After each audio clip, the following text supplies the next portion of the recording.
Today we are going to check out with listening barriers, a case study on listening barriers.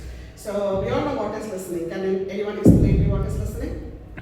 So listening is a responding act. We have learned already. It is a responding act of communicating event. So there are several types of listening. Especially during the classroom session, we learned the two types of listening. One is academic listening, the other one is appreciative listening. And also we have checked out with the process of listening. So when it comes to the difference between listening and hearing, what is the difference between listening and hearing?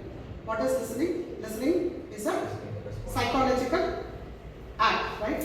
We have learned that. But whereas when it comes to hearing, it is a biological act, right? So listening is a volunteer act, whereas when it comes to hearing, is a involuntary act.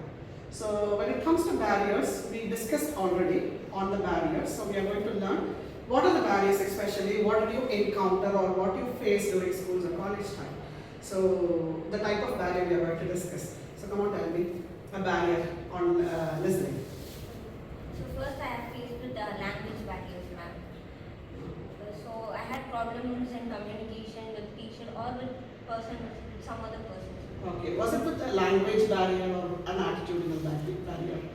Was it language? Language barrier. So how did you overcome that barrier? So first I started with good clarification, ma'am, with good vocabularies, and I have started to know the key terms in every sentence or every paragraph.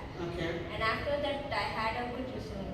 Very good, very good. So this is the kind of ideology how you can overcome that barrier, right? It was an obstacle. So language was a barrier. So she started to equip herself and update herself when it comes to vocabulary or articulation or language. Then she learned to overcome that barrier. Very good, Kana. Next, any barrier you addressed? So what type of barrier did you face when you were in college, either college or in school? Yes.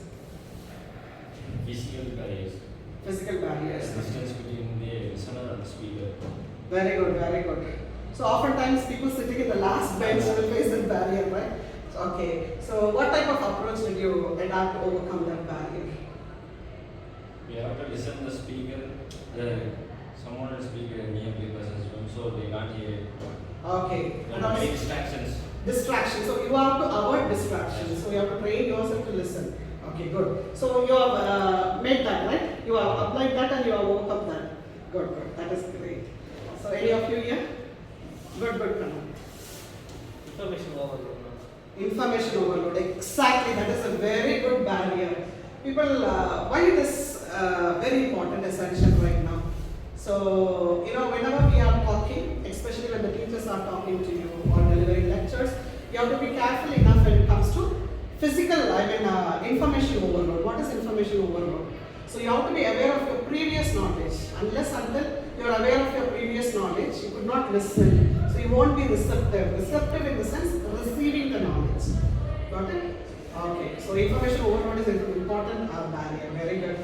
Anyone else?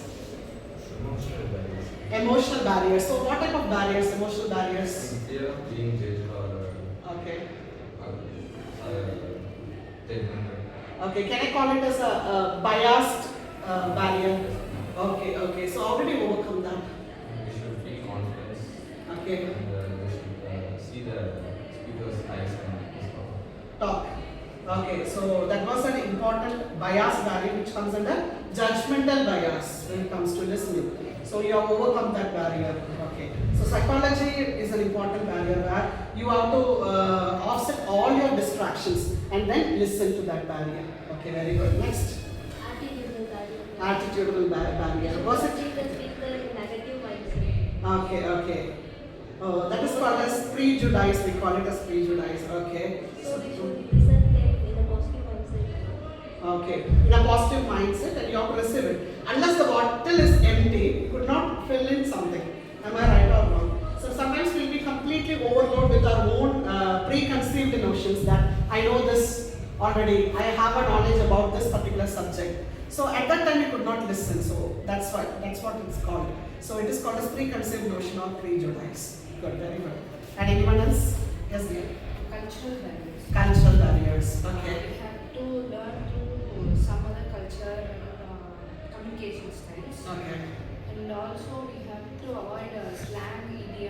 in professional talk. Professional talking. So this cultural barriers at mostly happens in when you travel abroad. Especially when you travel abroad, there when you find American culture or something where they use much idioms and phrases. So when you confront that type of language, it of course will be a barrier. Very good, very good, very good. Yes, students. Oftentimes we encounter such barriers in our life. Okay. So when it comes to listening, as he said, it is a psychological process. So we have to understand our level of receptiveness and we have to assess ourselves. Okay. So whenever you listen to any subject, either it might be maths, English, or subject which is related to your core. So oftentimes you have to filter yourself. Am I listening? Or am I hearing just? Okay. So if you are encountering any type of barrier, you have to see that you must overcome that barrier. Okay. So what are the measures you adapt to overcome the barriers? That plays a major role. So most of the subjects are delivered in the class, especially when it comes to college or school. So see that our listening skill is developed well, so that we be receptive and understand the concept what the speaker is tending to deliver. It should not be from our perspective. Got it? Had a very good case study discussion. Thank you all. Thank you.